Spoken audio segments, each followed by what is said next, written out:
If you like a lot of football on your YouTubes or podcasts or other things that you put in your ears, then hold and give, everybody. Welcome to episode 8 of the Hold and Give Football Podcast with Ross Tweddell sat on this side of the screen, Jack Atkins sat on that side of the screen. If you don't have a screen in front of you, we're coming in both your ears. How are you doing, Jack Atkins? I'm all right, thank you, Ross. It may look like I'm in a crack den, but I can assure you it's not a crack den. It may have been a crack den at some point, but we're all on the level here. How are you? The burning question on my mind is, what the bollocks is that in front of your window? It's right. So it's allegedly keeping the sun out. Allegedly. Yeah, so I've got like a thin curtain, and then that's just one of the cat blankets that I've hooked up to the curtain pole itself. So as a result, the light is a bit more on me. I don't know what I'm doing. If we know this by now, so it's made a slight difference. It's looking very balanced. You look lovely. You look angelic, actually, with a little glow above your head like a halo. Oh, we've been trying the skincare routine, haven't we? And drinking plenty of water. What skincare? Anyway, did you know that Jose Mourinho did not win Manager of the Month in 2 of his 3 Premier League wins? He's won the award 3 times in his illustrious career in the Barclays or not sponsored Premier League. Was it the Barclaycard in this first season? I can't remember that far back. I think it might have been.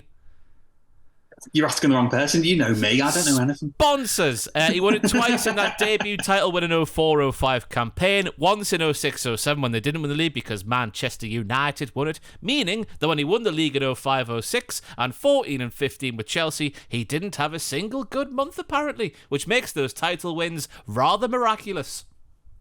Yeah, it's one of those. If you put stock into that kind of thing, like Manager of the Month and Player of the Month, then what a snub! What a snub! What a snub indeed! I just remember Sir Bobby Robson and Alan Shearer winning it in the same month. Oh, that was an emotional time for all concerned. Alan Shearer in his lovely brown leather jacket, exactly what I'm talking about. That is the early noughties chic. Is that defining that Alan Shearer leather jacket? It's the wrong shade of brown, isn't it? Yeah, it's more tan than brown, I'd say. Baby poo brown. Anyway, going from one shade of brown to a lovely shade of claret, Aston Villa have signed Pau Torres for €32.5 million, euros, I should say, with add-ons. He's 26 years old. He comes to Villa from Villarreal. He knows Unai Emery well, obviously, from their time together over there in Villarreal. This feels like one of those watershed moment signings for Aston Villa. Yeah, definitely. It's very good move for Villa. Obviously, like you said there, Emery knows him, but it's already showing the pull of Emery himself. The fact that you can just go over to Pau Torres and be like, come on, we've got into Europe, but we've got a project going on here. Come get involved. And he's gone, yeah, fine, why not? Yeah, and I guess the lure of the Premier League is there. You know, the most specialist league in the world that all the pundits say is the most specialist. Ooh. Oh, of course, yeah. Even though everyone knows the best league in the world is the English Championship. There is no finer competition than the English Championship, in my humble opinion. Is it still... I remember for a while it was like the 4th most watched league in the world. I'm not too sure if it's still up there. It deserves to be first. I've got no stats in front of me. I've got no idea what you're talking about. It was just because it was a few years back, admittedly, like everything I referred to. But I think at the time it must have been something like, Premier League 1, La Liga 2, maybe Serie A 3, and then like Championship 4th, and then the Bundesliga, just because the Championship was that competitive that everyone was just like, oh, it's class there. It's the best league in the world. Anyway, Pau Torres will not be going to that league. You would think with Aston Villa, obviously on the upward surge over last season since Unai Emery took over Steven Gerrard, he's not in the news this week at all, but he did that thing where he looked like a bloody dictator at a table with his little flags either side of him, like it was some sort of presidential address. I've not actually seen the video. I've just seen the screen cap. That's all I had to see before being disgusted. Steven Gerrard being over there. What were your thoughts on that? Did you see the video? I did the same as you. Saw the screenshots, and like we talked about last week, Steven Gerrard can't act in any way, shape or form, especially when he's getting Pringles passed to him. But yeah, it was just... I think someone said it looked like he was a correspondent for a war. And it was just... And that was just his spare room in his house, littered with little flags everywhere. I couldn't believe my eyes, me. It's weird though, considering that Gerrard's part of that generation that were brought up being media trained as well. He's just terrible at it. You got to. I reckon he's a proper loose cannon when the media training's not like in the front of his brain. Because that's what I always think with footballers who are really bored in front of the press. I think that they're always overthinking everything they've got to say, and when the cameras aren't on, I bet he's a barrel of laughs. Yeah. That dry Scouse humour. Look at that face. I just realised what I was saying there about Gerrard, who's never shown any bit of charisma in his life, has he? Like, not in terms of his football. He had a lot of je ne sais quoi, a lot of swag. But I mean, in terms of talking, even on BT Sport, he was just a bit like. I'll let that one slide, but yeah, I agree with you there. I think he's probably the best player in my club's history, but it's one of them. Hey, Shearer's the same unless you get him pissed as a fart and get him singing Lionel Richie. Do you see those videos from years ago? Oh, no. Oh, that sounds wonderful. He's got a breadstick. It's after either it might be Euro 2016 or the World Cup in 80, I can't remember which one. And the BBC crew out for a meal just getting drunk. Shearer's had one too many. He's got a nice long breadstick. He's singing into it like an old-fashioned 70s microphone all night long by Lionel Richie. It's absolutely fantastic. Somebody, hey, jumbo. You know that one? Yeah, of course. I just imagine him going, "Oh, tonight there's going to be a party." Nah, his voice goes really light. He's got some good range on his voice. Anyway, back to the football chit-chat we hate to speak about this week. Fulham reject a €30 million bid from Al Hilal for Alexander Mitrovic. Good for Tony Khan, Shahid Khan, whoever's involved, Sher Khan, all the Khans. Well done for turning that bid down. I'm sure they're going to get one more for a man who scored a fair amount of goals over the last little while. He was in my underrated team of the year for the Premier League this season. So I think I can't remember off the top of my head what he got, but his contributions for Fulham were fantastic. It's terrifying, isn't it? Yeah, because I looked up his age because I thought, we must be about 32, 33. Mitrovic's been around forever. 29, I think. Yeah, 28, 29. Yeah, 30 million seems a bit low. And like you say, when he hits his purple patches, he's almost unplayable. But yeah, I wouldn't sell if I was Fulham. Keep hold of him. No matter what money they offer, that's the thing. You got to say no. Just turn them down, unless they're offering silly money, which we know they've all got, because there's no ramifications over there. It's like the Milinkovic-Savic thing this week as well. I'm just looking at his age now, just to check I wasn't wrong. He's 28, Lazio captain, going over there for all the money. It's happening. The watershed transfer deals. It was all fine when it was like Karim Benzema completed football, Cristiano Ronaldo done pretty much the same thing. But now they're getting players in their prime.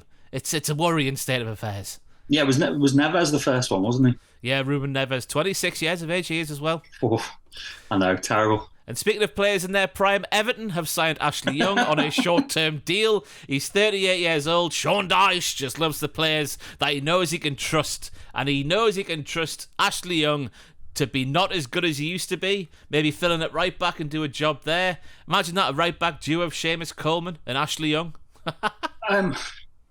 Yeah, it's very strange, this one.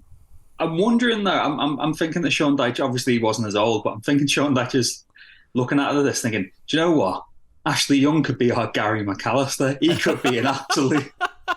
He could be a diamond this season. It's very strange, isn't it? Very strange. Yeah, I've just sort of written off Ashley Young, because I think at Villa towards the end he was playing right back, but of course he did make his name as sort of a more attacking player. Imagine if they played him in the hole behind Calvert-Lewin and he was just popping up left and right like prime 36-year-old Gary McAllister. That's got to be the modern day equivalent, surely, hasn't it? All the best to him, but I think the thing that made me laugh is I don't know if it was an actual quote from Sean Dyche or just the kind of the vibes that Everton are putting out there, that they're saying this is the time for a big rebuild. We need to sort the future of this club with 38-year-old Ashley Young. That's what you get when you build a brand new stadium on water. That's got to have made that project 10 times more expensive than it would have been otherwise, surely. Oh yeah, more than likely, yeah. I was in the area for it the other day though, and yeah, it looks like it's coming along nicely. That's all I can say about it. It does look nice, to be fair, but the fact you had to build a new floor on the water, sure, just build it inland, for goodness sakes. Anyway, that's surely got to be affecting their transfer dealings, as has got to be their transfer dealings from years gone by. So lol, let's get the board out with Everton. I don't know what to say. Oh, Bill Kenwright down with him. Yeah. Up the Kenwright. I see. Yeah, it looked like Kenwright was out the door the other week, and then he just kind of rolled back, and he's like, "I'm not going anywhere." And all the Evertonian fans were just like, "Oh, go away, Bill." Mashiri's got like more say now, has he? Or was he elected onto the board or something like that, as well as being chairman or something like that? There was a change for him as well. Yeah, there was, I think, 2 high-ranking board members left in the wake that they thought Mashiri was about to sell up, because I want to say there was some kind of either an investigation or an investigation was going to be launched saying the numbers are a bit funny here. But I don't know. The Evs, I don't believe anything until it's right in front of me with them. They're an odd team. Yeah. And that's not just me saying it because I'm from Liverpool and a Liverpool fan. They're just weird the way they're at. I can't get my head around it. It just feeds into the old famous chant, doesn't it? The Ev have got no money and we're all on the beak. There was some sad breaking news before we came on the air here today to record. The FA have charged Nottingham Forest defender Harry Toffolo with 375 betting offences between 2014 and 2017. Obviously, it's the same sort of situation as the Ivan Toney thing. You'd think a sort of similar ban would be coming in, because I think Toney was a bit less, was he? I can't remember how many he did. Talk some words, Jack, as well. I Google it. Yeah, we've said it before. It seems very hypocritical, seeing as a lot of football sponsorship and a lot of football coverage sponsorship is, propelled by these betting companies. It's a mess. They're trying to clean it up, but until they've fully put the curb on it, it just feels a bit grubby, doesn't it? It does, yeah. That was 232 betting offences for Ivan Toney and 375 for Harry Toffolo. So you'd think he's going to get a larger ban than Toney did. It's just, as you say there, obviously Nottingham Forest, I can't remember who their main sponsor is. Is it Boxed? They're not. I couldn't tell you. No. Just the fact with Ivan Toney, the fact he's going to come back from this big ban, from this issue that he's got an addiction to, and he's now going to be a billboard for a betting site, playing for a club. Yeah. As I learned via Simon Jordan this week, that their chairman or owner, whoever, made his money in football betting. So yeah, it is messed up from start to finish. Anyway, from the bad news to the good news, England win the under-21 Euros at the weekend there, thanks to fantastic goalkeeping, first and foremost from James Trafford, and also from player of the tournament, Newcastle's Anthony Gordon. And don't forget, nobody else was to thank there. Nobody else. It was just those two. They were the two shining lights in that England team. We're not talking about man of the match in the semi-final and the final and scorer of the best deflected goal you've ever seen, Curtis Jones. I guess we need to thank the People's Republic of Liverpool for lending us Curtis Jones for the period of the tournament. Now I guess he's gone back and got his Scouse passport again, has he? It's one of those international breaks that's actually served Liverpool play as well, because one of the reasons we've not always been keen on it is, especially with the mid-season international breaks, our best players go and somehow just get absolutely knackered and come back injured. With this one, we were just like, right, if anything, Curtis Jones needs game time, and he's bossed it, so he's coming back. I know it's the old cliche. He feels like a new signing, Ross. Like a new signing. But he was playing lots towards the end of the season, wasn't he? Sort of clopping. He was. Yeah, it looks like he's overcome whatever kind of niggling injury pains and maybe growing pains that he was having. Because there was rumours that he was only allowed to train on specific days, and if that training day fell on a certain day, he couldn't play at the week, etc. Something weird like that. But the fact that he seems to have gotten over it, he was looking really sharp towards the end of the season, and he's carried it over into this tournament. Yeah, I'm happy. It's nice to see, because you think of Curtis Jones from just a complete outsider's perspective. He's a bit of a fancy Dan, isn't he? He's got the haircut. He's got the swag of a man who thinks he's better than he actually is. But it's nice to see him now putting in the performances that backs up that sheer cockiness. Yeah. You know what I mean? Getting back to it, going to the performances, like you said, we've got to give some praise to James Trafford for that stoppage time penalty save. The stones on the boy. The stones on him. I wasn't aware that he's the guy who's actually moving to Burnley for £19 million from Manchester City's academy. He spent last season on loan at Bolton in League One. Now he's going straight to the Premier League. Manchester City's academy are helping them balance the books. The bastards, £90 million for a League One goalkeeper, essentially. Never seen the like, have you? But yeah, it was a fantastic double save. The bench going wild. Yeah. England winning the tournament for the first time since 1984, I think it was. Something about that, yeah. Something like that. So yeah, you'll remember. Obviously, you were there, weren't you? I was there, yeah. I was only 52 years old at the time, so my memory and my faculties were still in, sharp. But up the England, let's win more tournaments. Good news from Saudi Arabia. Cristiano Ronaldo's Al Nassr have been banned by FIFA from registering new players, which is a huge blow, obviously, for the new Saudi... Well, not the new... The reinvigorated Saudi Pro League, let's call it. Al Nassr have bought in Marcelo Brozovic from Champions League finalist Inter Milan, but their transfer business might be done for the foreseeable future. FIFA have prohibited the club from registering new signings, whether it be domestic or international transfers. The ruling was imposed for 3 transfer windows. It is in relation to the club failing to pay owed add-ons to Leicester City as part of the £14 million deal for Nigerian striker Ahmed Musa. It said that Nassr owe the Foxes £390,000, but have yet to pay it up and have now been punished as a result. And I find that funny that for in terms of their finances and what they can spend on things, such a paltry sum has seen them not being able to sign a player now for the next 3 transfer windows. Yeah, it's like when you hear, big lottery winners, and then like 24 months later, it's like, oh, I forgot to pay me council tax and I've lost all my money. It's like, God, it's nothing to them. Me being, a miserable arsehole, I'm thinking, they probably not just given FIFA a little backhander, have they? That's probably what it is. Oh, God, you think it could have been a lot worse, but they've gone like, woohoo. Yeah, more than likely. I mean, saying nothing, this is based on nothing. This is the opinions of a man.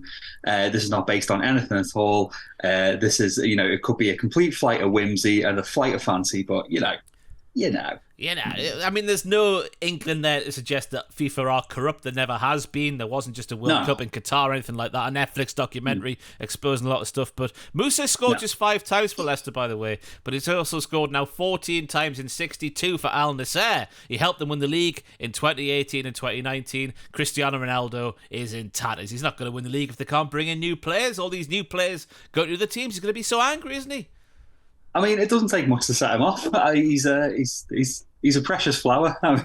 With the career he's had, can you blame him? Being a precious flower. Yeah, why not? If I was told every day from the age of about 12 that I'm, God's gift to sport, I'd probably be a bit of a delicate flower myself.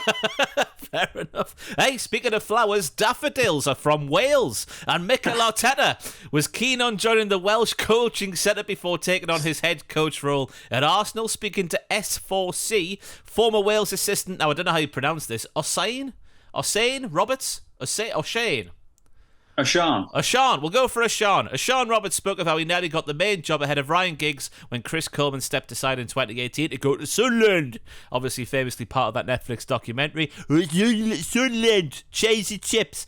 Revealing that Arteta was keen on joining his coaching setup. This is what he had to say. I had spoken to Mikel Arteta and Thierry Henry to come in as assistant coaches with me. This is what Sean Roberts is saying. I've never heard of a Sean Roberts. This is sensational. Mikel wanted to come and he was keen. This is what he's been saying. The day before the interviews, he asked if Manchester City if he could come along to their setup. The club stopped him from attending the day before the interviews. That was a disappointment, but we were still discussing with Thierry. Thierry said, get the job first and then we can discuss further. Ooh, what a sassy bitch. Arteta obviously, I say obviously, I didn't know this. I don't think anyone knows this, did they, unless you were in that Wales under-16 side. He got his UEFA coaching licence by doing their things, by coaching the Welsh team. You have to coach players, don't you? Real life human beings to get these badges, and this was the Welsh under-16 side. Yeah, this is all news to me. I think that bullet dodged is a bit harsh for Arteta, but not getting this job and then going on to eventually become head coach at Arsenal, it's a bit of a step up, isn't it, really? It's a bit of a step up. Again, go to Pep Guardiola's assistant from that potential job of being O'Shawn Roberts' assistant. It's mad how football works at times, isn't it? Yeah, like you, I'm not too familiar with Sean Roberts. There's where we get like a massive fan of the Welsh League messaging in, saying, "What do you mean you don't know TNS legend O'Shawn Roberts?" But yeah, like you said, everyone's got to get the start somewhere. Everyone's got to coach wherever. But it's more the idea of I can't imagine Thierry Henry in Wales. Why not? He loved the day out in Cardiff in the early noughties. What are you on about? I mean, as an honorary Welshman myself, because I've got Welsh family, so when the occasion calls for it, I say I'm Welsh. I just can't imagine Thierry Henry there in the rain eating cheese on toast. So, But you can imagine him in London in the rain eating cheese on toast. yeah, because it's a bit more cosmopolitan London, isn't it? Be fancy cheese on fancy toast, obviously. Exactly, 25 quid.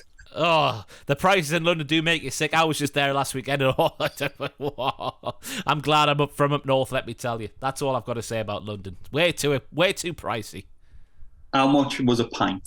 Go on. A pint of lager. Well, in the O2, which I know is a bit different, it was £8.75. And I nearly had a hamstring tear just getting my card out my wallet. It was disgusting.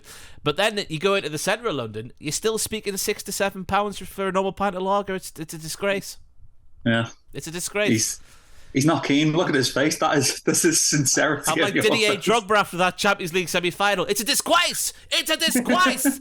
Disgrace. You know, when that referee bummed Chelsea out the semi-final. I don't know why I use the word bummed there. I'm having a right mare today. They bummed What did you Chelsea. do? You doing that at the bar as Owen Mawson drags you away down the tunnel. What a semi-final it was. Anyway, from some japery there to some sad news over the weekend there. Former Manchester United, Ajax and Netherlands goalkeeper Edwin van der Sar remains in intensive care following a bleed on his brain. The 52-year-old was taken by helicopter to a Croatian hospital last Friday while he was on holiday with his family. Ajax released a statement saying his condition was stable but concerning and that he will remain in intensive care for the time being. Van der Sar recently resigned from his role as Ajax's chief executive. There was links with him going to Manchester United, but the way that Ajax, I think they finished third last season, which is the lowest they finished maybe ever, maybe suggests that he couldn't have been getting back into football and was just going to take a break. His wife provided the most recent update was Satya on Wednesday the 12th of July when she said Edwin is still in the intensive care unit but is stable. Every time we go visit him he is communicative. We have got to wait patiently to see how the situation will develop. He's not in life-threatening danger, which is the best of a bad situation. Yeah, all the best to Edwin van der Sar.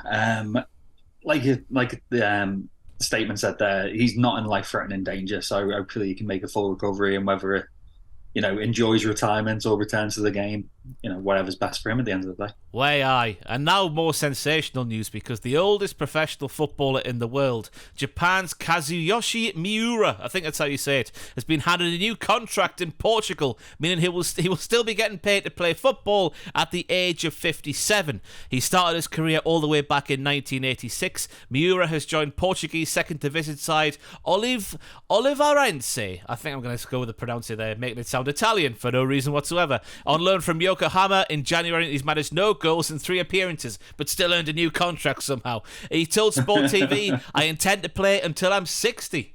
So fair play to him. Yeah, definitely. Wow. Tends to play until he's 60. Yeah, because not to bring it back to me, but I turned 35 this year, and I keep saying to my friends, like, if I was a professional, lads, I'd be done. But no, apparently not. I could just go to the Portuguese league and play for another 22 years. I mean, like, it's not as if he's been in prolific form over the past few years. You go back to the 21 season for Yokohama, 1 appearance, no goals. You go 2020, 4 appearance, no goals. The season before, 3 appearance, no goals. 2018, 9 appearances, no goals. 2017, 12 appearances, 1 goal. 2016, 20 appearances, 2 goals. 2015, 16 appearances, 3 goals. He's crap!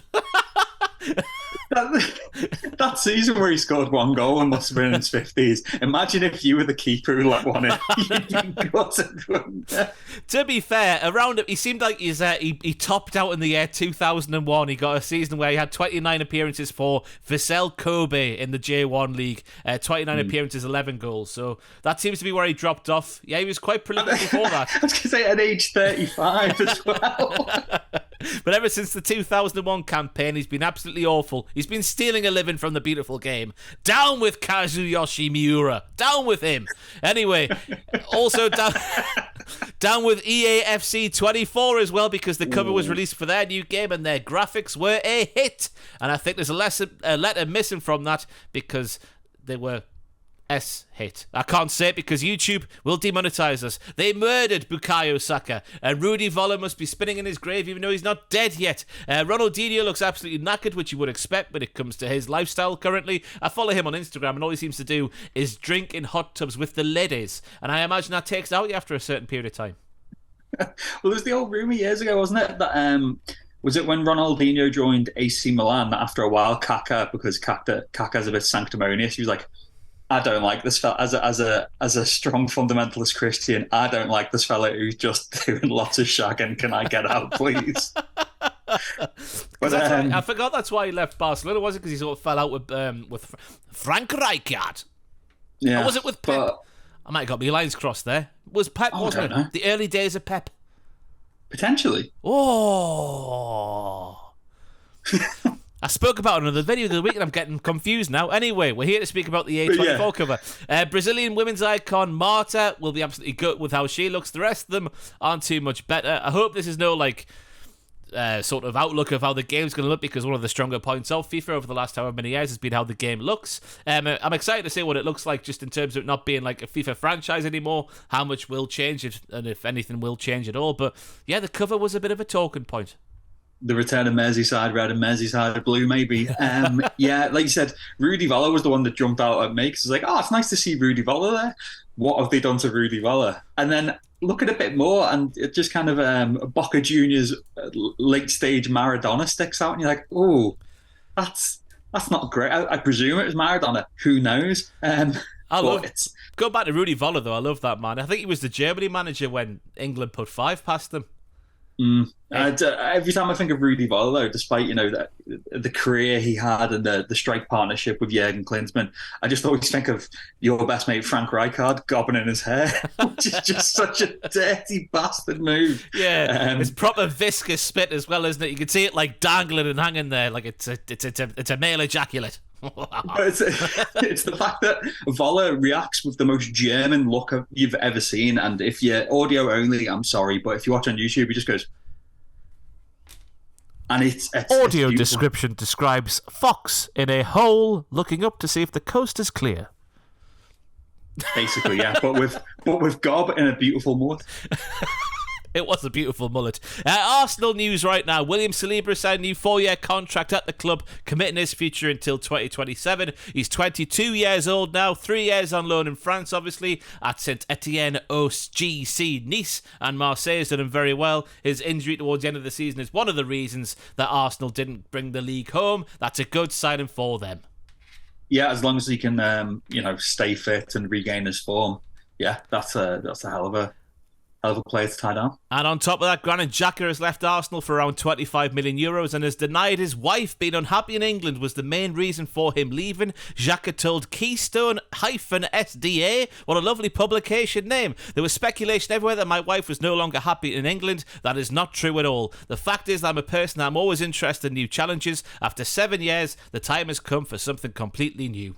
Which I think's a load of bollocks. I mean, working under Xabi Alonso as a central midfielder would be lovely. What a lovely guy to learn from.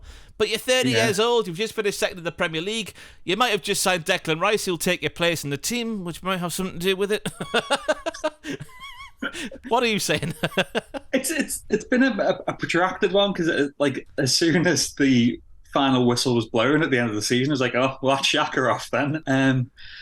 A weird career at Arsenal. He was, 1 week the fans would love him, the next week they'd all hate him. 1 week he'd be imperious in that midfield, the next week he'd be terrible and getting red cards and looking for fights. 25 million, I'm shocked at that fee, but then, like you're saying, 30 years old, 30 is the new 27 now, really, isn't it? So that's a good deal for Arsenal, definitely. It is a good deal. Elsewhere in big EPL transfer news, I sound like a right dickhead today. Cesar Azpilicueta has completed his move away from Chelsea to Atletico Madrid on a free transfer. The Spaniard had agreed personal terms with Inter Milan and was expected to seal a switch to Serie A before Atletico made a late bid. Despite having 1 year on his contract remaining, Chelsea agreed to grant Azpilicueta a free transfer as a mark of respect to their captain, whose 11-year spell at Stamford Bridge has now come to a close. Isn't that nice to hear? Yeah, considering that Chelsea are in the kind of everyone's saying, oh, they're in a fire sale, they need to balance the books and recoup money. The fact that they've done that, that's actually a surprisingly classy gesture. They're letting a lot of players go at the minute though, and they're bringing nobody in. Yeah, it's a bit funny, isn't it? Yeah. Well, I mean, it would be funny if Liverpool went in for Levi Colwell, who they're now definitely just going to go, nah, he's not going anywhere. But yeah. As for Azpilicueta, as you were saying. Yeah, he leaves Chelsea having won, and I need to take a big breath here. The Champions League, Europa League, Club World Cup, Super Cup, Premier League, FA Cup, League Cup, 508 appearances for the club, chipped in with 17 goals and 56 assists. He's played more games for the Blues than any other overseas player in their history, 14 ahead of Petr Cech. He now returns to the Liga for the first time since 2010, when he initially left Osasuna for Marseille, which I had no idea he started for Marseille, or started his career at Marseille. He sits on 99 appearances in the Liga and will hit his century in the league when he makes his debut for Atletico. Isn't his career nice? Isn't he one of those arses? He's a beautiful Spaniard, right? A lovely tan. He's a world-class full-back, one of the best full-backs we've ever had in the Premier League. He's won everything he could have won, and now he's going back, and his debut for a better team than one he had initially is going to be his 100th appearances in La Liga. I'm having a stroke here today. just makes you angry how perfect some people's lives are, don't you think? When reading it as well, it's an 11-year spell, and to me, it's just like, it doesn't seem like he's been there that long. But yeah, more appearances than Petr Cech also surprised me. But yeah, great player, absolutely fantastic player, and like you said, going to Atletico as well, he's probably won some respect from you, hasn't he, for not going to the Saudi League? I think he has from everybody. Work at the Simeone rather than go to the Saudi League. Well, the ball's on him. Yeah, definitely. But yeah, like you said, a bastard of a man to be that handsome and that talented. But just go back to the Chelsea squad. Their goalkeepers, right, are Kepa, Marcus Bettinelli, who used to be at Fulham, and Gabriel Salida, who I've never heard of. Then I've got Badiashile, Thiago Silva, Trevor Chalobah, Chilwell, James Cucurella, Fofana, Ampadu, Colwill, Gusto, Sarr as their defenders. That's not looking like a top 4 back line, is it? Then they've got Fernandes, Gallagher, Chukwuemeka. They've got someone called Tino Ajorin. Never heard of him. Lewis Hall, I guess, is another defender as well, who's listed as a midfielder / defender on the website for some reason. Andre Santos, another midfielder. That's not a very good midfield either. considering Colin Gallagher's heavily linked with the move away from the club as well. That's a midfield that needs at least 4 signings, if not more. Yeah, I don't know what do they Chelsea fans listening, what's on the grapevine for you? Does Chelsea have a strategy yet under this new ownership group, or is it just making it up as it goes along? Because I don't know. It's a strike force, just to get a strike force out of the way. Aubameyang might as well not be there. Pulisic, just to have join AC Milan. Mudryk, he looks a bit more muscular in the new kit, but he's done nothing so far. Sterling dropped off massively. Brozier had a massive injury. Ziyech, he's gone to bloody Saudi Arabia, hasn't he? Madueke, he could be quite good, to be fair. He was quite good for the under 21s. Lukaku's still on the books, even though he's off as well. They've signed Nicholas Jackson from Villarreal. Hudson-Odoi, I think he's back at the club now. He was out on loan last season, wasn't he? I don't know. I'm sure I heard rumours that he was maybe getting a move away. Let's have a look where he was last year. Was it Bayern Munich he was at? Am I just making that up? Bayer Leverkusen, I beg my pardon. 14 appearances, no goals. Oh, dear. No. And obviously Christopher Nkunku, he's another one who's there. And Diego Moreira, who I've never heard of either. So, no. What are they doing at Chelsea? Anyway, that's their problem. I hope they drop down, because it's a season where obviously Newcastle capitalised on a fair few clubs dropping off a bit. So if one of those clubs doesn't come back up again, that's good for Newcastle. That's the way I'm looking at it. David De Gea has left Manchester United. That's been confirmed this past week. Myself and Owen Mawson sat down and did a video about it a couple of nights ago, so go and check that out for a proper detailed discussion about what was going on. In a nutshell, I thought it was a disgrace the way they let him go. He should have been given a proper send-off. Well, I've written down the things here. 12 years of service, 8 trophy wins, 5 Premier League teams of the year, 4... Someone just come in me flat? No, they haven't. The door made a weird noise there, like the door opened. 8 trophy wins, 5 Premier League teams of the year, 4 Man United players of the year, which is tied with Ronaldo, and 2 more than any other player in Man United history. And he was just sort of offered a contract. He either signed it, the club then didn't sign it back, and then just let go with no real send-off. I thought it was a bit of a disgrace. Yeah, I'm going to touch upon this a little later in the podcast, but yeah, it's like you're saying, the form's been up and down over the last few seasons. Still got the Golden Glove last year in the Premier League. But you can't be. It's not like he was some scrub who turned up for a season or two and did rubbish and they got him off the books. Like you said, a 12 years in the sticks, pretty much. Won everything. It was a Fergie signing as well. It's not a nice ending. Not a nice ending at all. I saw that quite a few of his Man U teammates were not happy about it on social media, basically saying you should have had a send off in front of the fans. This isn't great. And obviously for the Man United fans, especially the kind of the green and gold lot, it's another bit of ammunition against the whole setup there. But it's a mess. Yeah, I think I'm right in saying he was the last player of the last league title squad they won, leaving the club. So that's the official sort of end of that era, if you want the last player going. Wow, okay, yeah. That was me crying if you're just listening on audio feed. But we'll speak about De Gea a bit more later in the podcast, as Jack Atkins teased there quite saucily. Gabriel Jesus has been in the press this week. He's revealed when he decided to just basically leave Manchester City, and that was when Pep Guardiola snubbed him for a Champions League game against Paris Saint-Germain that left him, in quotes, crazy and in tears. He joined Arsenal obviously for 45 million quid this time last year, and speaking on the Danielson show, which is a thing which is real, former Brazilian midfielder Danielson has a podcast, everybody. This is what Gabriel Jesus had to say. There was a Champions League game, PSG at home, in which he put Zinchenko as a false nine. Crazy thing, the day before he didn't even use Zinchenko in training. He put me in there as the striker. Zinchenko even joked with me, that day I felt bad for you. Which sounds like, especially coming from him. Yeah. With his little face.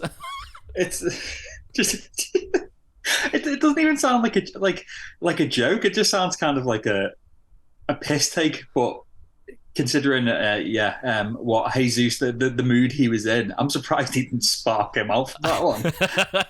He continues, does Jesus, 2 hours before the game. There's a team talk. The team eats, it rests for 30 minutes, and it goes to the game. He told us, the team, I didn't even eat. I went straight to the room crying. I called my mother to talk. I want to leave. I'm going home because he put Zinchenko on, and he didn't put me on. He put a left back there. I went crazy. I gave an assist and scored. We turned it around 2-1. Obviously, he came off the bench in the game. In the next Champions League game against RB Leipzig, I thought I was going to play, and I didn't play. There was a lot of that with Guardiola. It's not easy. It's really hard. That's when I decided to leave. I don't want to stay anymore. And obviously Manchester City are cursing their luck that Pep Roulette exists, because after he left, someone arrived. Someone good arrived. Someone big, blonde and handsome arrived.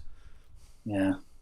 Haaland arrived. Yeah, I know. But in my head, I was just picturing He-Man turning up, which was quite good. It seems to be that way with Guardiola. We've often said about his weird tinkering. Is it part of his, football genius and all that kind of stuff? And Jesus isn't the first person to kind of fall out with him either. You were saying before about his time in Barcelona, and obviously we were talking the other week about Zlatan. Famously, he was just like, this fella's a gimp. Not a fan of this. I feel really bad though, thinking of him crying and having to call his mum, but at the same time, I mean, come on, it's not that bad. It's bad for your career, but it's not crying, call your mum kind of bad. But yeah, I do feel a little bit bad for him. Yeah, but I guess he's gone to Arsenal. He's become the main man, so fair play to him. Harry Kane's been in the news this week, but as you can see from the big question, that's when we'll discuss all of that goings on. Obviously, Ange Postecoglou has been talking about him for the first time this week. We'll touch on all of that and try and work out what the bloody hell's going to happen with Harry Kane. But as the end of the news section, former Barcelona and Inter Milan legend Luis Suarez has died at the age of 88. He remains the only male Spanish player to have won the prestigious Ballon d'Or award for obviously the best player in the world. The forward was also formerly the most expensive player in the world when Inter paid the equivalent of €166,000 to sign him from Barcelona in 1961, making him the first Spaniard to play in Serie A. And it was also the move that allowed the Barcelona to complete the Camp Nou's construction, which as we speak right now is being knocked down again. Yeah. Well, I was going to say, despite my advancing years, I can't remember watching the original Luis Suarez play. But yeah, like you're saying there, just the stats alone, Ballon d'Or, most expensive player in the world at one point, and like you said, the weird cog that his sale alone just allowed one of the greatest stadiums in the sport to be constructed. Fantastic. Thoughts and prayers were all concerned there. Do you see the Camp Nou getting knocked down this week? It was heart-wrenching. Just a big bulldozer just knocking down the stand. Just no regard for its feelings. Just knocking it down. Is that the Spotify Camp Nou? Is it? It is the Spotify Camp Nou. I don't mind that as a name. It quite works. Yeah, they were going to be, or were they for a while, named after a pharmaceutical company, wasn't it? The Calpol's Camp Nou. It was the Calpol Camp Nou, yeah. The Calpol Camp Nou. I love a bit of Calpol. I don't drink Calpol on the regular, like it's a beer, for goodness sake. Anyway, let's move from some sad news there with Luis Suarez to the highlight of the week. I'll go first this week because I've got the clip loaded up already. Jack Atkins, I want to set the scene for you this afternoon.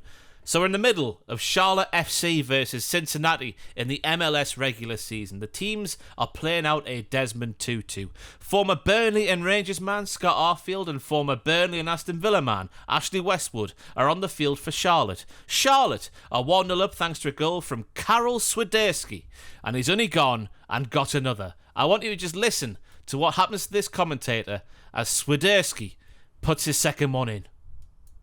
Vargas in the area, still with it on the right side, stepping over, sending it back for Lindsay. Lindsay sends it back into the area for Swiderski. One touch, he scores!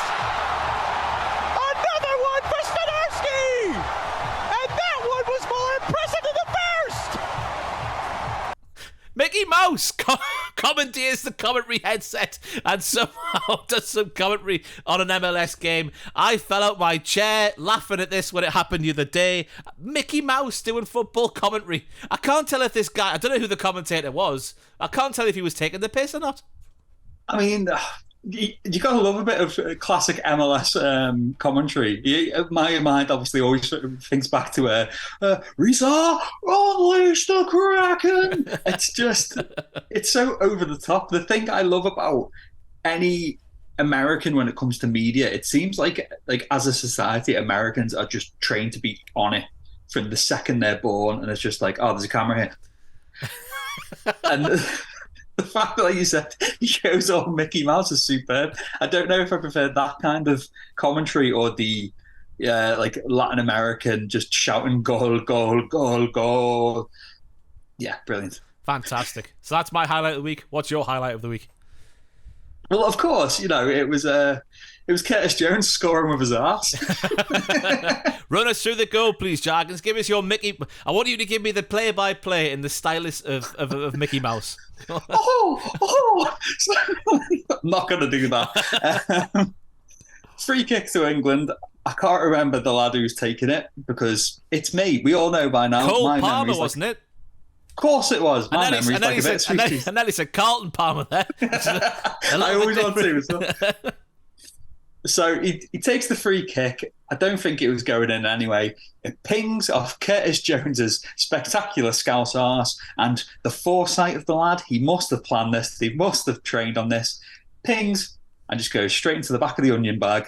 And of course, wins England the Euros. So, but it was just Liverpool fans. We were taking the piss on social media, just like because he's been divisive amongst the fan base, and so. Some of the people just never doubted the lad. Look at him. He's like prime Di Stefano right there. And other people saying, he meant that. And we're all England fans now. But it was, like we were saying before, it's been a good tournament for him. It's, of course I'm going to say it's been good for Liverpool, but just the fact that we're just kind of taking the piss out of it, saying, oh yeah, he meant that. He meant to score his little derriere. You speak of a little derriere there, I just realised my face on this camera looks as red as a baboon's arse. I'm about to try and change me light. It looks terrible. I look like Alan Brazil. Oh, well. I nearly snotted into my microphone. Sorry to take away from your moment of the week, but bloody hell. It's not kind, this little camera here. This little thing here, not kind. Luckily, you're not going on holiday tomorrow, Ross. To a place which was 34 degrees today, Celsius. I'm going to die. What factor have you got in for your sun cream? Try and have a guess. 30. Higher. 50. It is right. It's right. Price is right. Yes. That's Bruce Willis like there. Yeah, I'm a factor 50 boy because I die otherwise. I peeled when I was a kid. It was horrible. I got blisters on my shoulders. Wow! I'm almost a member of the Beatles. If you know, you know.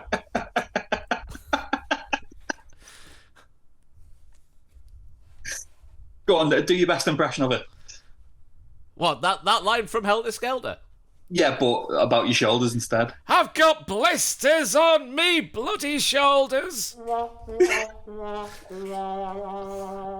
God. Twat of the week is Ross Tweddell this week. We'll let you go first on the actual pick. I've got a pick which is coming up soon. This has been the loosest podcast so far, let me tell you, Jarkins.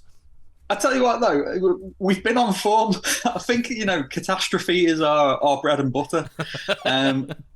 As hinted at before, my twat of the week is the Man United board for how they've treated David De Gea. There was a late surge from Joey Barton, who retweeted a video of that Canadian arsehole, the right wing fella, the tattoos, anti-trans, and all that stuff. Bruce Hart, yeah. Bruce Hart was talking with Andrew retract Tate. That statement. I don't think it wasn't Bruce Hart, but it was Jordan Peterson. He retweeted a video of Jordan Peterson talking to Andrew Tate. He was like, something to think about. I was like, piss off. But yeah, Man United board, David De Gea. We went over it before. That's not how you treat a legend of your club. Looking at the cold, I suppose if you're looking at it, playing devil's advocate, looking at the cold hard facts, they've slashed a massive wage off the bill. But it's a man who won pretty much everything with him. Like we were saying before, the last of that last Ferguson title winning team.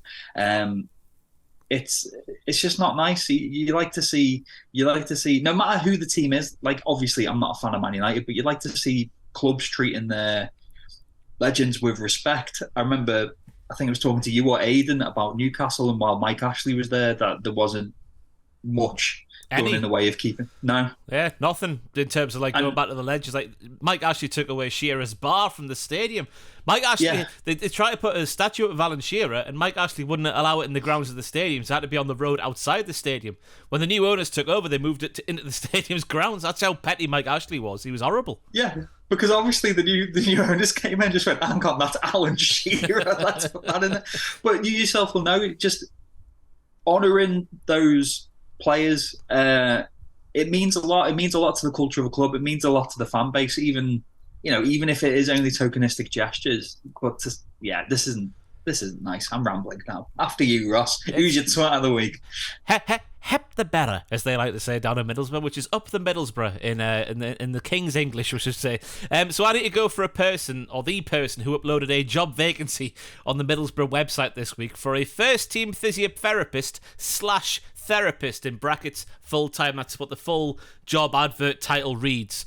But the way the words appear on screen, I can't have it on YouTube because it'll get the video demonetized. It actually reads something very different, as the layout means the word therapist can't be all on the same line. The THE of therapist is on one line, then the RAPIST is on the second line. So it reads, the first team physiotherapist / the you know what on the word below. On the line below, sorry. I've butchered my own thing there. So whoever is responsible at Middlesbrough Football Club for uploading those adverts, you are my twat of the week. It is it's a heck of a gaff, isn't it? Because you sent me this after this happened, and for those who don't know, Ross and I have a friendship which is built up on the Berra, stemming back to, I think it was last Christmas when you got absolutely mortal at the Christmas party. It was the summer party, actually. Oh, was it the summer party, was it? Wow. Even longer. And when I went onto Slack on Monday, because I don't have it on my phone, I just had a load of audio clips from Ross in my inbox of him pissed as a fart going, hep the better. Hep the better. I'm trying to find it to play on the podcast. I don't know if I swore or not, but I don't think I did. Where are we back to? I don't think you did, no. Is there a way you just look at files? There you go. Where are we? Oh, God. Well, we must have sent each other some absolute rubbish during our times there. I remember the time you sent me something that I had to ask you to delete because it was just awful. I'm not going to say on the podcast what that was. I'm scrolling back here because obviously a lot of the stuff that we do send each other has to do with this absolute nonsense of a podcast, which is taking up a lot of scroll back time. I might play that another week. If people want to hear it next week, let me know. I'll do it as a little treat for you, even though it's not much of a treat at all. I'm sure I played it on the wrestling podcast as well. Let's see if I can get there in the period of time while we're just rambling bollocks. Is this bringing the podcast to a halt? It might be bringing the podcast to a halt. I'm only back to December. I'll look at it next week. The mailbag. The Roberto mailbag. Oh, no. Ooh. I tell you what, you give me the lowdown on what happened to that Wunder kid, and I'll scroll back and find the little clips because I don't want to disappoint everybody. So I was having a little think this week, and I thought, previous Wunderkinds we've looked at were some who were at the highest highs and then dropped off. But instead, we've taken a slight turn. Someone who was promising but not eating at that top table. We're talking, of course, of Joe. J.O. We remember Joe. J.O. himself. Joe from the block. And we remember Joe, the young Brazilian, banging them in for CSKA, making the move to the newly rich as hell at Man City, which I completely forgot. He broke their club transfer record fee. But what happened to that Wunderkind? How much? I'll tell you in a second. Oh. So, Joe, the Brazilian Joe, J.O., started his career with Corinthians, plays for the youth setup from 94 until 2003, broke into the senior squad and made 106 appearances and scored 17. And you think that's not the best for a striker, but he was a teenager and became youngest scorer in club history at 16. From the back of this, he moves to CSKA in 2005, age 17-18. Scored 14 in his first 18, including a brace against Inter in the Champions League. Wow. Stayed until he was 21, left in July 2008, 77 appearances, 44 goals, 1 Russian League, 2 Russian Cups, 2 Russian Super Cups. So most of us will remember the Joe story from this part. So he signed for Man City in July 2008, and this is while they were still owned by, was it Thakshan Shinawatra? Mere weeks after he signs, the Saudis bought into the club and started, obviously, this dynasty. And at the time, he's rumoured to have cost £19 million, which was a club record fee, 2008, which, looking at the embarrassment of riches for City, it's mad to think that 19 million at one point would break their transfer record, but records are there to be broken. And as we all know, he didn't adapt. He didn't settle. He scored 3 in 18 across all comps and was loaned to Everton in January 2009. So midway through the season, sent out to Everton. Gets a bit better at Everton. 12 appearances, 5 goals, all in the league because he was cup tied, which isn't a bad return.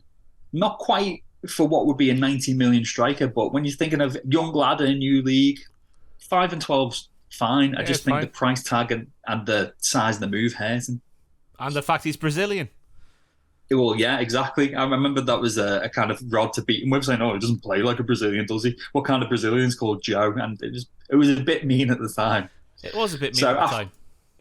After this half a season at Everton, he rejoined Everton on a season-long loan with an option to buy. So this is the 2009-2010 season. 24 appearances and 2 goals. Fell out with David Moyes after making an unauthorised trip to Brazil over Christmas. Loan was cancelled. He was sent to Galatasaray, where he scored 3 in 15. So he's gone right off the boil since the CSKA move. Obviously, when you think about the age of him, he must be, what, 20? Hang on. What he needs is consistent game time. Ross's face there suggests he's just seen something awful.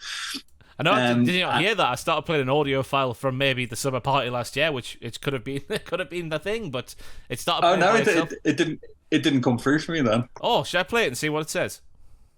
Go on. Hang on. The better. All I'm hearing. So that's number 1. Do you want to play number 2, 3, and 4? They're all pretty much the same. Go for it. It's coming through very quiet from out. I come from Middlesbrough. I come from Middlesbrough, is what that one said. The next one. This is the better. Another standard hap the better. And then we round things off with the 4. Hang on. The better. All I'm hearing. A more prolonged hap the better. This was all sent on the 25th of June 2022 at about 3 a.m. I mean, sorry, back to Joe and back to the stuff that people want to listen to. Not that. I was going to say, I left the summer party early because I'm an old man and I don't drink, and everyone was absolutely levered. So I thought, I'll hop in a taxi with Tom and Aidan because they're going for a train, so I'm just going to jump in this. So I left you at 10 a.m. and you were at 10 p.m. and you were battered. So 3 a.m. I shudder to think. Yeah, we were taking over basically a kids, in a holiday caravan park. The kids have their club in the evenings where they sing the songs and play the games. We overtook that place, still full of kids, and then there was James Jenkins singing Limp Bizkit songs with all the swear words in. I sang me classic, me party piece at a karaoke do with the old Elton John and George Michael. It's a big hit, big hit, big hit. Yeah. I think you'd mentioned it to me earlier in the night, saying, "Do you want to do it?" And I was like, "Ross, I'm going to be gone, and I'm stone cold sober." And you're like, "I'll do it myself." I even did the bit like, "Ladies and gentlemen, Mr. Elton John." Anyway, back to Joe. What we need more things about Joe. So just like Elton John, he returned back to Man City for the 2010-2011 season. So he's now 23 years old. He's not settled. He's not been given consistent game time, which at that age is make or break. Yeah. So 2010-11 season, 24 appearances, 3 goals, but was part of the FA Cup winning squad, but was, obviously not included in the squad for the final. So his time in Man City did bring him an FA Cup at least. So after this, he goes back to Brazil for Internacional, 36 appearances, 6 goals, and it's just not looking good. But 2012, signed for Atletico Mineiro, forms a strike partnership with Ronaldinho.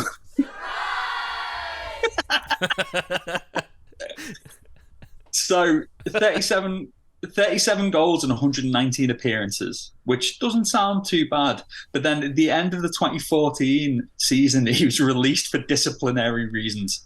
So it just sounds like he's a bit of a raj. Also, Ronaldinho being there can't have helped that, surely. Oh, definitely not. Ronaldinho was like, "Oh, do you want a chicken parmo?" And, someone's bum. And it's like, "Oh, yeah, go for it, yeah." We're shambles today. I know. Where did that come from? A chicken parmo and someone's bum? Because I was just thinking, what kind of night out would you have with Ronaldinho, where we can't say stuff that's, probably illegal? And I was just like, chicken parmo and someone's bum.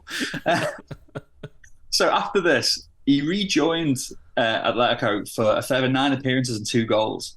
During this time, he won the Copa Libertadores, the Copa de Brazil, and was recalled to the Brazil squad for the first time since 2008 and scored 5 in 11 in 2013. So it was looking like, he could be a decent striker.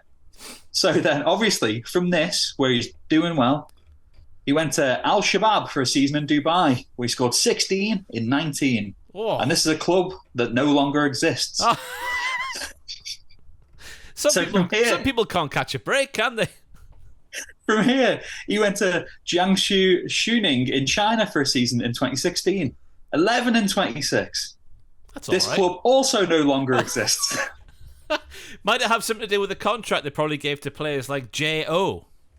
Oh, probably, yeah. I mean, for all we're saying, he didn't live up to his expectations, this lad clearly made a mint. So fair play to him.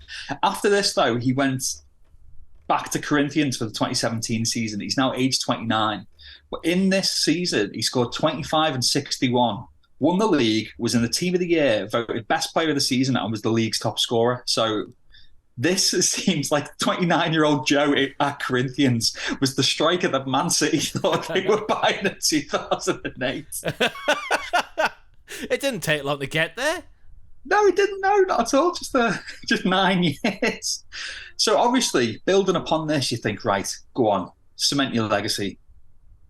Over to Japan for Nagoya Grampus. But like Gary Lineker, he's prolific. 33 and 74, not bad. Top scorer in the league in 2018.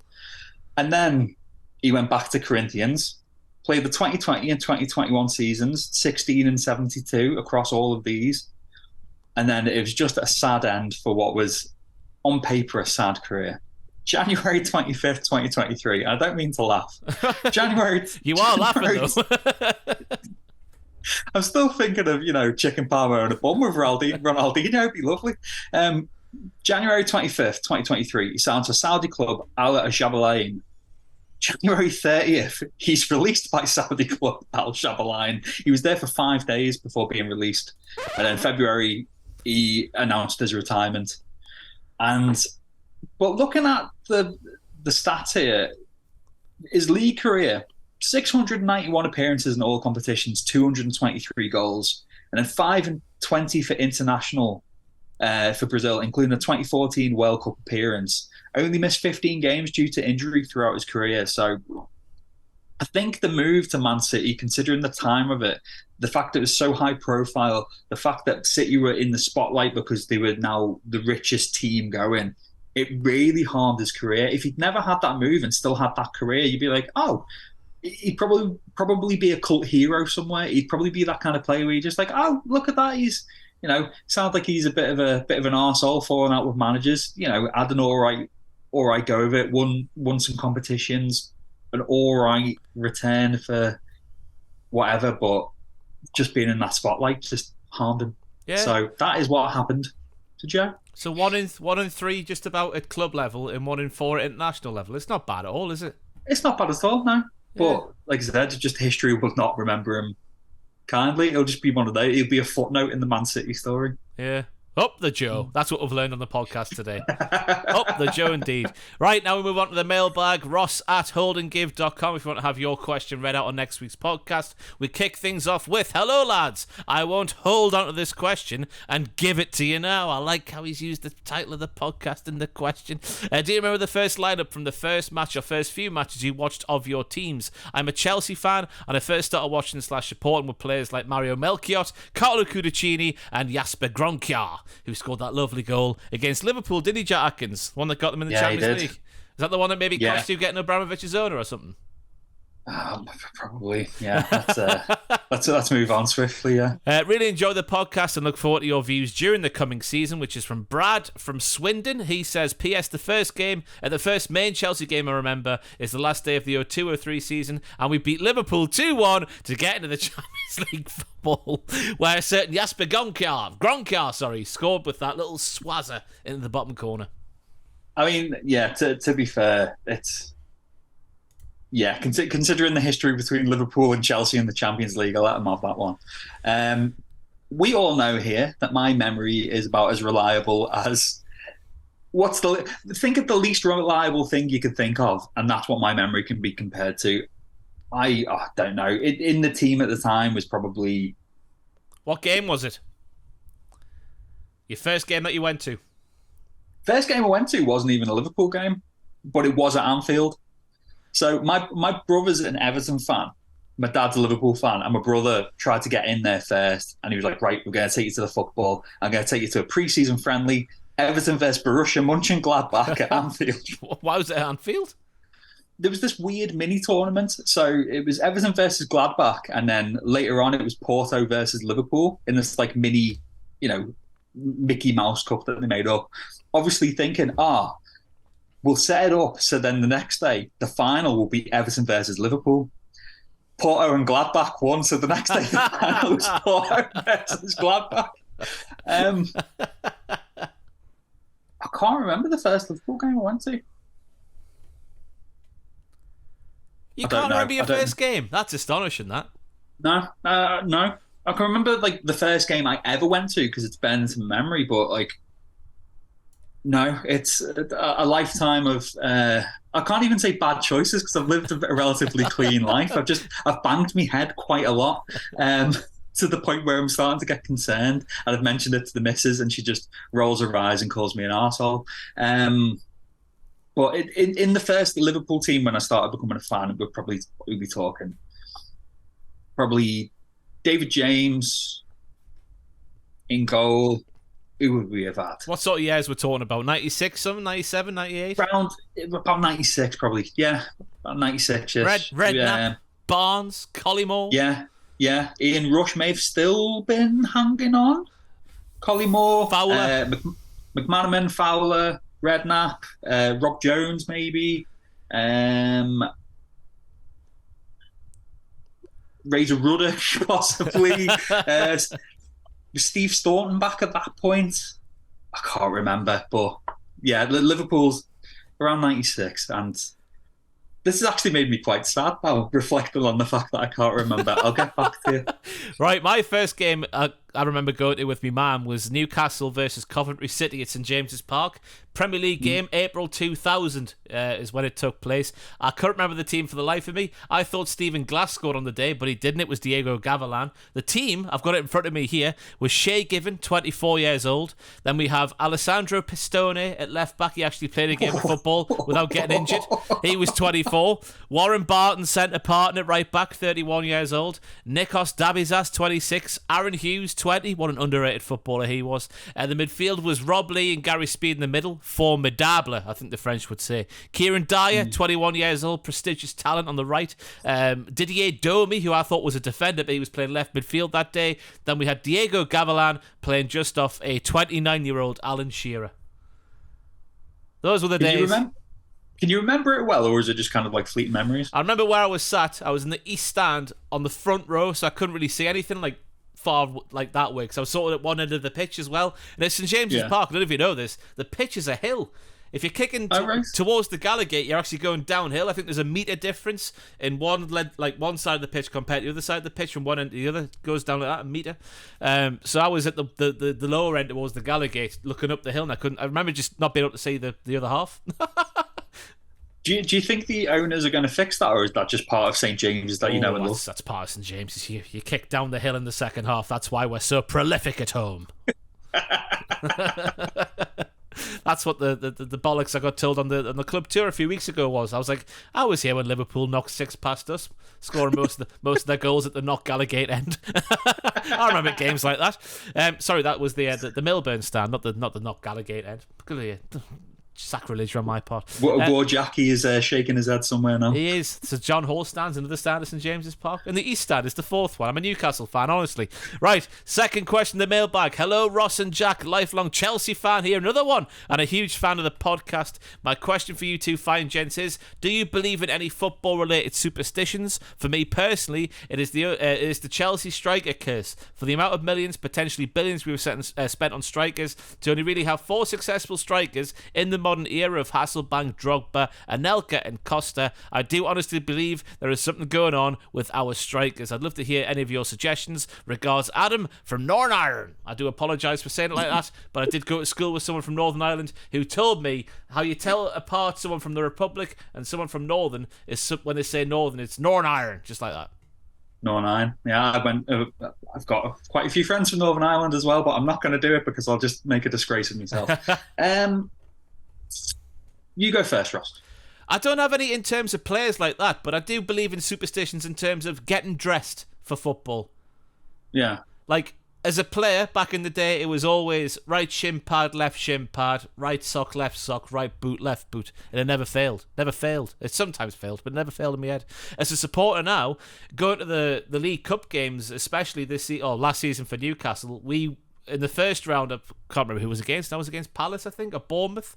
I can't remember that far back now. Whoever the first round was against at St James's Park, we went for a pizza punks and then won the time. We're like, we'll do this every time. And we got all the way to the final. So I believe in superstitions like that as a recreational player in your youth and as a fan in your adulthood. I don't know about superstitions in terms of, voodoos on clubs and stuff like that. Although, to be fair, once just when I was a youngster, Newcastle went was it 34 games or something like that without winning a game in London? Then they went to Highbury in the 01-02 season and finally won a game, so that was maybe a superstition, I don't know. Newcastle couldn't win in London because the pints were too expensive. I actually went to Pizza Punks for the first time last week because we've got one in Liverpool now. Delightful. Yeah, it's pretty good, yeah. Lovely sourdough crust. What did I have? I can't remember. Were they doing a Cubano, like a Cuban sandwich as a pizza? You didn't just build your own and put a million toppings on? No, that was actually on the menu. It was you've been missing out there, Bonnie lad. You can put on all the toppings, 12 quid. See you later. Well, I'll know that for next time. In terms of curses, no. Can't think of any off the top of my head. When I used to play five-a-side, which I was never very good at, I just throw my kit on and hope that I'd be able to walk when I got home. It's more I was kind of frightened of players. Now, obviously, I'm frightened every time Liverpool play Real Madrid because they just batter us. For a while, I was terrified of Dwight Gale because every time Dwight Gale played against Liverpool, he just turned into the greatest football player I'd ever seen. No, nothing like that. And I'm going to look into this more because I like curses, and I like curses. I like curses in sports, like obviously the Billy Goat's curse for the Chicago Cubs for many years, which meant that they didn't win the World Series, I think, for 80 years or something daft like that. Because what? I think right. Here's where I butcher this because I butcher everything. I'm sure they had it's say 19 whenever they had this supporter used to go to Wrigley Field with a goat, and then one day they said, "You can't be bringing a goat in here, clear off." And they were like, "All right, then fine." And after that, they just couldn't win anything, and just like every time it looked nailed on, something bizarre would happen. And I think it was 2016 they finally won the World Series. But that's not football. That's baseball. That's a different sport and a different continent. I'm sorry, Adam, for I'm sorry. I've just found it. Sorry. We'll have to do a video on this and more of a deep dive in like the best curses in football. We'll have to, because that's an interesting topic, I think, as well. But yeah. I've just found an article here from Kahellnow.com. It's Kahellnow.com. And one of the titles, one of the entries is "Curse of the Dead Cats at Racing Club." Racing Club, I've not read this through, so it could be bollocks, I don't know. Racing Club was one of the most decorated clubs in Argentina, but the club went through a dry period when people attribute to a bizarre curse. The 1967 Copa Libertadores, how we pronounce it, and the Intercontinental Cup winners had their ground broken into by fans of a rival club called Independiente. They buried seven dead black cats on the premises, and a long period of misfortune followed the outfit. They went without a trophy win in the 1970s and also faced relegation in 1983. Over the years, 6 cats were found, but not the 7th. A priest performed an exorcism, and the 7th cat was found in 2001, after which the club won the Apertura, their first title since 1966. That's amazing. I love it when a priest has to get involved. That's when you know you're on to win. Poor cats, though, eh? Probably being sacrificed just so another football club can win a trophy. God, poor little sods. Aye. Hey. Rest in peace, cats. Tell you what, it's a funny old game, isn't it, Ross? Hello, guys. Have you had the pleasure of meeting any footballers in person? I once met Big Freddie Shepherd and Graham Souness together at Ewood Park. From Nathan, a Newcastle fan from the Forest of Dean, Gloucestershire. Thank you very much for getting in contact. I've had to write mine down because I was trying to jog my memory last night, trying to think of them. I'll go first, so you can think and not remember anyone you've met in the past. I met Stephen Carr at Kingston Park Marks and Spencer's. I was at PC World next door buying it. Well, my mum was buying us a computer for Christmas, and then next door was Stephen Carr and M&S, and I said, "Hello, Stephen Carr." And he's like, "How you doing there?" And then we shook hands, and that was it. This was 2006, I think, and I didn't really have like a suitable camera phone for the occasion. The next, I've got more. Oh, there's more. I've got Peter Beardsley. I was at Morpeth Leisure Centre one day. I think it would have been swimming because I was a professional swimmer back in my heyday. Absolutely professional. Went upstairs for a drinky poo afterwards. A glass of Coke, as a 9-year-old probably would do. And then Peter Beardsley was just sat there in the Leisure Centre bar. Said hello to Peter Beardsley. Had a picture taken with him. It was very strange indeed. Nobody knew he was a racist then, though. Have you still got the picture? I will do somewhere. It'll be in my mum's house somewhere. It'll be unless you binned it. He's not a very handsome man, is he? She always one thing I do remember from that game back in the day was because it was me, my mum's friend and her son, who they tried to make us friends, but I thought he was a dickhead, and I still do. And the only thing, my overriding memory, apart from not being able to see the goal to be right, was the fact that my mum and me mum's friend just kept going, "Ooh, look at them thighs." And I imagine Peter Beardsley didn't like tick the thigh box, you know what I'm trying to say here? Like you think it's Shearer's big, thick thunder thighs. Peter Beardsley was quite a scrawny little man, wasn't he? He went saying, "Ooh, look at that bowl cut and those tucked in shirts on Beardsley. Look at that sweet underbite on Peter Beardsley. Oh, that gets you going, doesn't it?" Obviously, look at that old man with the weight of the world on his shoulders like Charlie Brown. Obviously, we're sitting here, 2 models on the football podcast having a go at Peter Beardsley. Anyway, the next person I met was Hatton Ben Arthur on a night out in Jesmond. I was in I forget what bar it was. It was a night when Arsenal played. No, sorry. Spurs played Real Madrid away in the Champions League, the Harry Redknapp season, that one, when Gareth Bale was doing bits. They played away in the Bernabeu, and I was in a bar in Jesmond watching it where they had the roulette wheel, and you pressed it, and you got either a free pint, a half price, or something like that, or nothing at all. And then go into the bin, and Hatton Ben Arthur was in there with his headphones on in a place that was like a club playing music. There was loud music going on, but Hatton Ben Arthur was in there with his headphones on. I do have a picture of that. I'll stick it on Instagram, at Ross on Wrestling, for the football podcast fans. Let me know if you see it. And the final one is England captain Alan Shearer opened a football court in my little village. It was 2000 or 1999, somewhere around there. Obviously, Shearer's England captain. And for some reason, because it was, what was the governing body called? Do you remember it was like a white background, and it was like blue and red with the little like... was something. It was one of those things anyway, and it brought Alan Shearer, the England captain, to Pegswood, where I lived at the time. And he opened the football court, and once again, there's a picture where there's just like every little kid in the village. Basically, I'm at the front there. Alan Shearer's at the back. I'll put that one on the gram as well. That's fantastic. I guess that counts. I don't know if it does, but there's all mine just to fill some time while you think of stuff. Well, so for me, mine are all boring because Liverpool city centre is very small, and I worked at HMV in Liverpool for many years. So I once sold Nuri Shaheen a headset for his Xbox. I sold a PS3 to Fabio Barini. I bet he was crap on it, was he not? He's crap on it. He's crap at football, which means he's crap at PlayStation. Yeah. Probably, but he seemed like a nice man. And when I first got to know Jack King, I told him that, and I think he became my friend that day because he loves Fabio Barini. They've got a weird upset, obviously, because he scored against the Mags, and he did that. Yeah. They've got a massive obsession for a bang average footballer. Trying to think who else. Jose Enrique came in once with all his like tanned Spanish mates wearing really tight t-shirts. I shook his hand and went, all the best for the season. Thomas and friends pulled into the station. That's what that sounded like there. It pretty much was. I did my best Ringo Starr when I met him.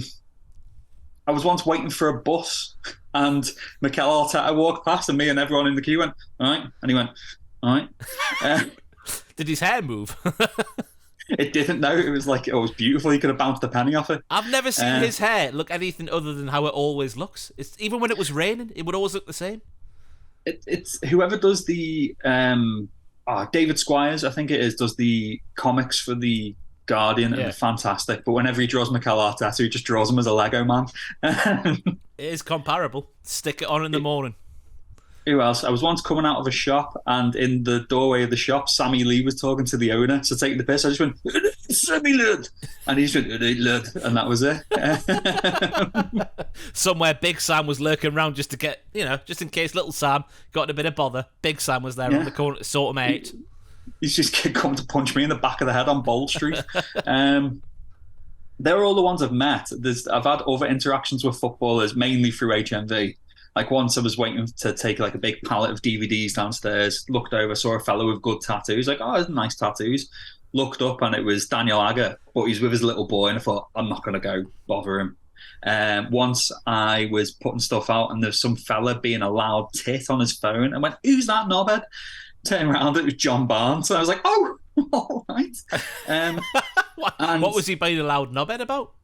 He was just on his phone, but he was just one of those people who just shouts on his phone, not like shouting at someone. He was just projecting on his phone. Could you imagine, right, being on the phone with John Barnes and not being able to see his mouth as it moves? I know I talk quick, but John Barnes is a different level altogether. Oh, it's ridiculous, yeah. So he was talking 100 miles an hour at like I don't know, the sound of a plane taking off behind my back. I just thought he was a knobhead until I realised it was John Barnes and instantly rescinded it. I was once walking through town and saw a really nice Range Rover, and I was looking at it like, oh, nice car that. Looked up and saw the driver, and it was Steven Gerrard staring at me, basically saying, stop looking at me car. So I walked off. I just went, all right.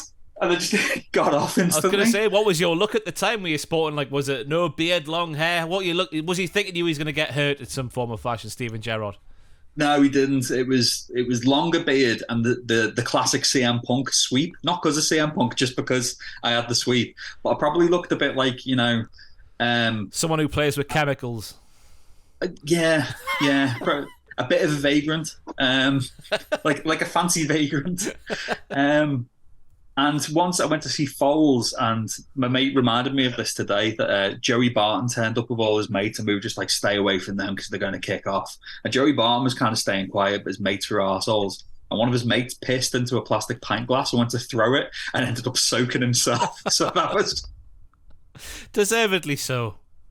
Yeah, but that's all my interactions. And I'm going to throw this one. This isn't one of mine, but my mate... I'm not going to give his name, but if he's listening to this, he's gonna die another death. He got rinsed once. Again, worked with him in HMV, and this is when Jordan Henderson was young, wasn't the captain yet. Jordan Henderson came in with some of his mates, and my mate just went, "Great assist at the weekend," and all Henderson's mates went, "Oh yeah, great assist, Jordan." What did Jordan do, though? That's the question. He just kind of went, yeah, nice one, thanks, yeah. Looking absolutely mortified. You got to say a certain thing when you meet a footballer, and just talking about the game in any form or fashion, it's got to be the last thing on your mind, surely. Oh, one last one, actually, sorry. I was once out on HMV in Liverpool 1, when it used to be in Liverpool 1, it's not anymore, was just a kind of magnet for footballers. But I was once outside and saw Sebastian Coates looking like the most upset man I've ever seen in my life, getting scolded by someone. I don't know if it was his PA or if it was his girlfriend or someone, but they just looked like they were telling him some stuff quite sternly, and he looked really upset. And I was like, oh, look at him, the big lummox. Hey, what a career he's going to have, by the way. Yeah. Every time you see his name on that Sporting Lisbon team sheet, I'm like, what the hell's he doing there? Even today? Yeah. When we signed him as well, it was like, oh, he's going to be the second Uruguayan heartbreaker at this team. Scored, was it against QPR? Scored an amazing scissor kick, and we lost the game. Yeah. I'll just to add on to my Hatton Ben Arfa story, then went from the bar in Jesmond to Tiger in the centre of Newcastle, and who was there but Andy Carroll with a full tray of Jaeger bombs to himself. Legend. It was, yeah. He was in the. Like, if you go in Tiger, I think it was called the White Room because it was white on the walls. There was like a private area, and he had that private area to himself, and he was just there with a full tray of Jaeger bombs going down the hatch at Mary Poppins. Wonderful, yeah, very nice. Yeah. But meeting footballers is fun, isn't it? Let us know in the comments down below on Twitter, wherever you bloody want to, where you've met a footballer in the past. We end, obviously, with the SEO-driven big question of the week, which is, where the bloody hell is Harry Kane going to end up? The news this week surrounding Harry Kane has seen Bayern Munich make a second bid worth €80 million for Harry Kane, and it's thought that Tottenham remain adamant that they have no intention of engaging in talks. Kane has 1 year left on his current Spurs deal. The first Bayern bid was around the 70 million mark, so maybe they might go 10 million more and get him. Who knows what could happen? Kane, of course, got 30 goals last season, even though Spurs only finished 8th in the league. He also finds himself just 47 goals behind Alan Shearer's all-time Premier League record. Spurs have signed James Maddison, Dejan Kulusevski on a permanent deal, and a goalkeeper called Vicario so far this summer, as they try to sort of entice him, like the dove from above, the Harry from up high. Oh dear. Please stay, Harry. We've got James Maddison. Woo. Will it work? We don't know. It appears that Spurs are pinning on all hopes of having a successful season under Ange Postecoglou, and then maybe getting a new deal sorted in that time, where he's got to be offered Jack Atkins. I saw in your notes that you sent me earlier, somewhere in the region of £350,000 to £400,000 a week. Yeah, which obviously that seems insane money to anyone rational, but when you're thinking of there's players who aren't as prolific as Harry Kane in the league that are getting paid that, or not, if not more, that based on that as a kind of metric, he's worth that much to a team. What do you think? Right, you go first. What do you think if you were Harry Kane? What's your move? Go, leave. Yeah, go to Manchester United, knock on their door, say take me now. Go to Real Madrid. Oh, you got to get Benzema. You're going to get Mbappé next year. Oh, I can do a job for you this season. You don't have to wait for the world class striker. You can sell me in a year's time. I'll do a job for you. I'll be your Michael Owen of the modern day. Why not? I'd be leaving Spurs to win something and win something big. And also, well, yeah, because if he goes to somewhere like Manchester United, you would think they're probably a few streets ahead of Spurs at the current moment. Like, obviously, they've had quite a good season last season, didn't they? Man United finishing third. Yeah. You think they're going to push on a bit more with people like Mason Mount coming through the door. I'd be going there because it would also help further the course to beat Shearer's record if he's bothered. I think he is bothered about that. I think he has actually said in the press that he wants to beat that. So I'd be getting out with Spurs because it's been and gone twice or thrice now, the sort of him getting the move away to actually win something. He's got to do it, otherwise he's going to be. Because obviously the comparisons there with Shearer, just in terms of like Shearer came to Newcastle, didn't win anything. Kane's at Spurs, isn't going to win anything. But Shearer won that Premier League earlier at Blackburn. Kane hasn't got that. He needs to go and win it, I reckon. Get out the door. Yeah. I'm surprised you have not advocating for Man U, but because I remember when this conversation first came up earlier in the year, and you and Aidan Gibbons were saying, "Don't want him breaking Shearer's record. Get him out of the country." If I was given the choice, I'd obviously say, "Yeah, La Liga's lovely. The Benidorm Riviera is delightful this time of year. Just go and have a little day out there, and then go and play for Real Madrid." But it's more likely that he'll stay over here. Surely, you'd think. Yeah, I can imagine so as well. He's got a young family as well.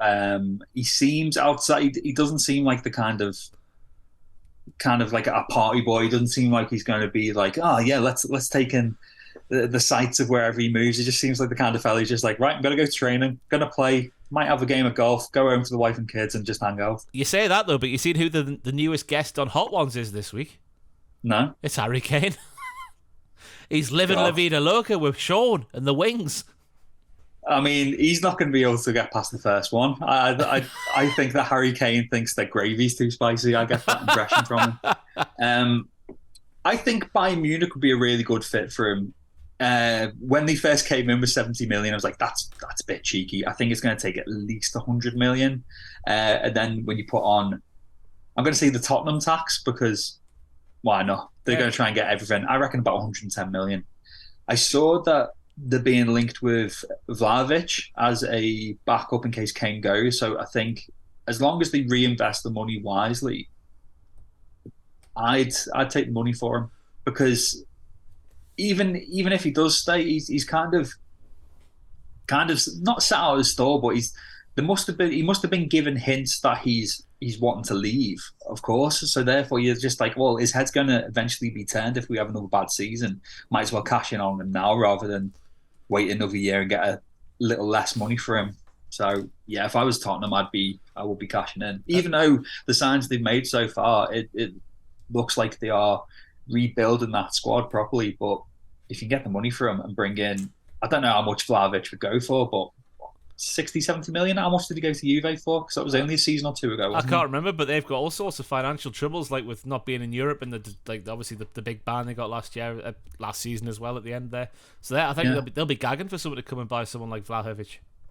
Yeah, so I think that's the most sensible. If I was a Spurs fan, as much as I'd be loath to losing Harry Kane, when you kind of like take your heart out of it, if you thought, right, if we can get him away, bring in this young, formerly prolific goal scorer, do it. It's such a brave thing from Daniel Levy though, because he could, you say 110 million there would get him.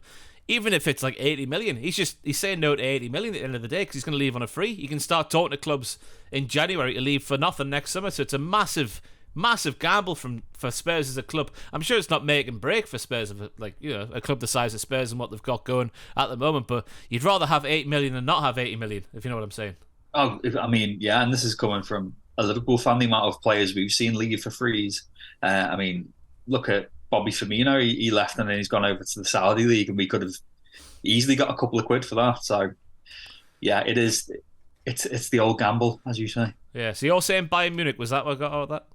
I think Bayern Munich. Yeah. I can see him there. And obviously, you're definitely going to win the Bundesliga at least, aren't you? So.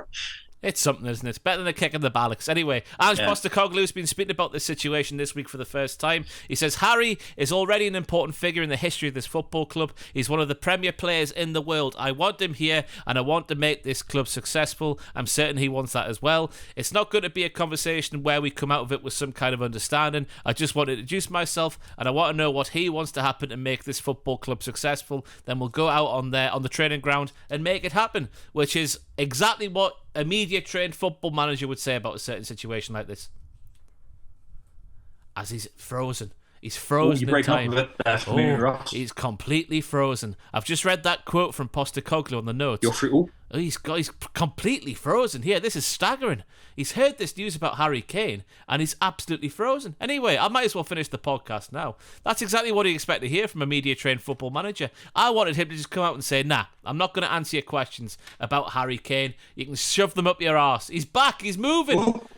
Hello. Oh my God, it's in slow motion. Oh, that was a horrible noise. This week's edition. Recording in progress. Oh my God, is it still going? I've not clicked anything. Jack Atkins is not here, so just end the podcast. Mailbag. Sorry, Ross at holdandgive.com for your mailbag stuff. If you want to round the podcast, follow me on Instagram to see those pictures from this week's mailbag. Please check out the audio feeds where you can. We're on Spotify. We're on Acast. You know where to find us. I'll end the podcast there. I don't know if this is going to be usable. This is the world we live in. Bloody technology, eh? Thank you for listening. Thank you for watching. And we'll see you whenever we see you. Goodbye, everyone.